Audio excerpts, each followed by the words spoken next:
रमेश जड़े सरल व्यक्ति थिले जिए बस स्टाण्ड पाखरे थिबा एक छोट स्टल समोसा बिकुथिले। प्रतिदिन सकाळे से सूर्योदय पूर्वरु उठी मैदा दळुथिले एवं बहुत जत्नर सहित मसलादार आलू भर्ती प्रस्तुत करुथिले।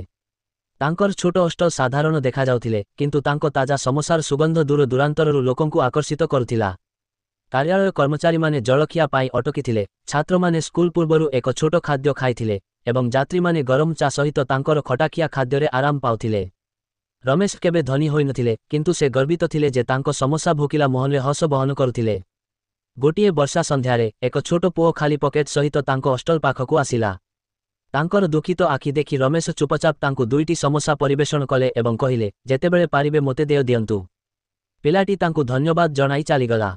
वर्ष वर्ष परे सुट पिंधिथिबा जणे बुद्धिमान युवक रमेशंको हॉस्टल परिदर्शन कले।